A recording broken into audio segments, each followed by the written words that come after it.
Hi, guys, and welcome back to A Cup of Jesus. I am so excited about today's message, so grab whatever you're drinking and let's jump right into this. My message today is titled, What Are Your Roots? I was given the opportunity last night to share this at my youth group, and everyone responded to it really well, and I was so grateful for that opportunity. But I wanted to come on here and share it with you guys as well. I'm sorry if you hear my dogs in the background. Anyway, so recently I've been doing a lot of yard work because the weather in Florida, or at least where I live, has been so beautiful. It's been sunny, but not hot. And even the days that it's overcast, it was still like really nice outside and kind of windy. So that's even better. So a lot of yard work. And I've been hearing a lot of podcasts and even some church services that I sat in, and they keep talking about letting God prune you. So today I want to talk about, if you haven't guessed it, letting God prune you. But not only that, I also want to talk about what your roots are. So most of us know the parable of the sower, but we're going to go ahead, and if you want, you can grab your Bible with me, and we're going to flip to Matthew 13, and we're going to read verses 3 through 8. I made a PowerPoint, and I'm going to try to see if I can put it on this video, but if I can't, I don't know. I'm not that techie, so we'll see. All right, so Matthew 13, 3 through 8. Then he told them many things in parables, saying, Consider the sower who went out to sow. As he sowed, some of the seed fell along the path, and the birds came and devoured them. Other seed fell on rocky ground, where it didn't have much soil. It grew up quickly, but since the soil wasn't deep, But when the sun came up, it was scorched, and since it had no root, it withered away. Other seed fell among thorns, and the thorns came up and choked it. Still, other seed fell on good ground, and it produced fruits, some 100, 60, and some 30 times what was sown. So let's go ahead and assume for this message that every person watching this is saved and we're all on good soil. So saved, trying to imitate Jesus, that kind of stuff. So while I was pruning the tree outside, we have a lot of leaves and stuff from fall. So the bottom was covered in leaves and pine straw, pine cones, just all that kind of stuff. So I tried to rake it all away, but I really couldn't get much done because my rake kept getting caught on little roots that had wrapped themselves around the bottom of the tree. And I followed them, and they went all around the bottom of the tree, and then they went all the way up from root to branches, and they were wrapped around it, suffocating it.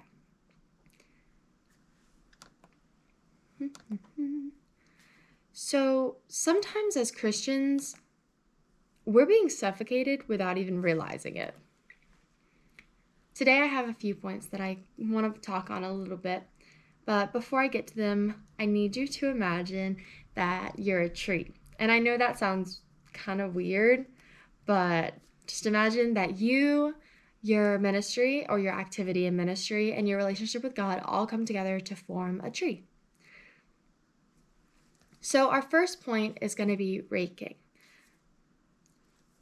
Basically, when you get saved, you rake out all of the nasty things in your lives. So imagine your tree. Now look at the bottom. It's covered in pine straw, pine cones, and sap and all that nasty stuff. So as we start pursuing God, we rake out these sinful things. Those things could be gossiping, talking back to our parents, judging people, lying, etc. However, when we're raking this stuff out, sometimes we can get caught on things that are rooted deeper. So our next point number 2, if you're taking notes, is bad roots. So bad roots are the sins that we either don't want to give up doing or don't even realize we're doing. Cussing, listening to secular music, watching pornography, inappropriately texting other people, and so on. Unforgiveness is also a sin, not forgiving people. We let these sins grow and grow by either feeding into them or ignoring them. And so we can all guess that feeding into sin is bad, but you might be wondering, why is ignoring them bad? When we ignore bad roots, they continually grow and grow, and before we realize it, they're wrapped around us, suffocating us and our relationship with God. It's also dangerous for us to ignore them because we could forget they're there. So when we start growing spiritually, so do they. So I have a branch that I cut down from our backyard, and this was the top of one of the trees. And as you can see, I hope this comes through clear on the camera, but as you can see, this branch was steadily growing, but so was this little root right here. So much that they grew together. Now it's almost impossible to separate these two. That's why it's so important when roots pop up in our lives that are bad roots, that we pull them out as soon as they're revealed, immediately at the bottom of the tree, or else our tree, our ministry, our relationship with God, our life is going to end up just like this poor little branch, suffocated with bad roots. So point number 3 is, how do we know if it's a bad root? Well, I know I said earlier that sometimes we're doing sins that are bad roots that we don't even realize we're doing. So here's how you decipher them. If a root is not strengthening you or your relationship with God, then it's bad.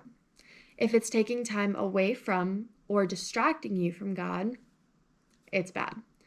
If you would not openly speak about this root in public or in front of your church, it's bad. And finally, if you feel guilty when you're doing something or you feel like you need to hide it, then it's a bad root. If you're still having trouble discerning, or if you're still having trouble identifying the root, pray to God to give you discernment. And discernment, the definition is, it's a perception or a judgment to obtain spiritual guidance or understanding. Basically meaning to discover if something's righteous or not. And righteous means in right standings with God. So I assure you, if you pray to God, He will give you discernment and He will show you what roots need to go. So now, take your Bible and flip to Matthew 7, and we're going to be reading verses 7 and 8. I don't know why I closed my Bible.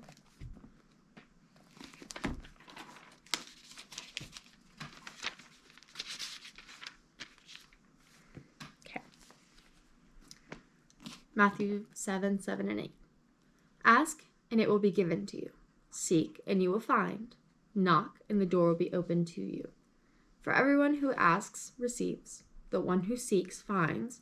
And to the one who knocks, the door will be opened.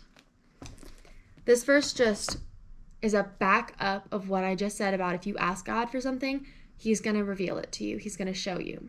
So just keep that in your mind. If you feel like you don't have that discernment, pray that verse, and God, I assure you, will answer. So point number 4 is removing roots. Once you know if a root is bad or not, we can start removing them. So you might think to remove a root, you just clip it as low to the ground as you can and you're good. But roots actually go so much deeper underground than they do above ground, because nobody knew that one already. So when you're digging out roots and when you're clipping them, you actually have to dig so much deeper. And you can think of the Tiana Princess and the Frog song. It's like, you have to dig a little deeper. Sorry, that's funny to me. So if you only clip what's showing on the surface, then the roots are going to grow back. Now, if we're talking about real trees, I looked it up, and you have to clip the roots and pull them out at least twice a year. But for spiritual sin roots, we have to pull them out daily. If you're struggling with a certain sin or bad root, then not doing it for one day is not going to break a habit. And if you look it up, it takes at least 21 days to break a habit. Most of the time, it takes longer depending on how addicted you are to a certain thing. So every time you get that desire to do whatever is feeding that root, you have to stop and pull those roots out. If you don't pull them out daily, then you'll be right back where you started, and the roots will be wrapped around you, constricting you and how big your branches, your life, relationship with God, and involvement in ministry get. So, when I was talking last night at my youth group, I played a root removal video. So, if you want, you can go look up somebody, those little shorts of people removing roots. But basically, in the one we watched, this guy had to dig out the dirt around the roots.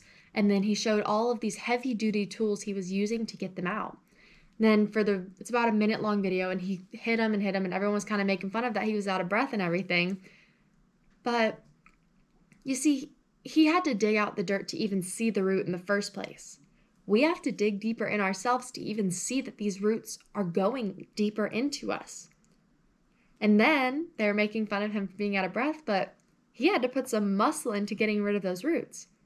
We have to put some muscle into getting rid of those roots. At first, it's not easy. I've broken bad habits and addictions, and it's not easy at first.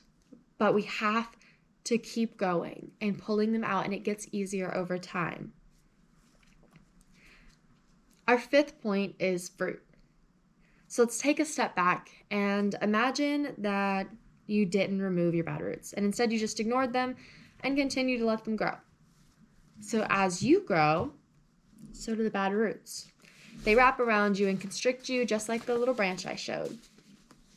But they don't only constrict you. They also make any fruit you produce so bitter that it won't nourish anyone's soul. You don't have to flip there, but Proverbs 11:30 says, "The fruit of the righteous is a tree of life, and the one who's wise saves lives." So our fruit is supposed to give life, but if it's bitter, then it's not. The orange tree in our backyard was absolutely beautiful from a distance. It was green, it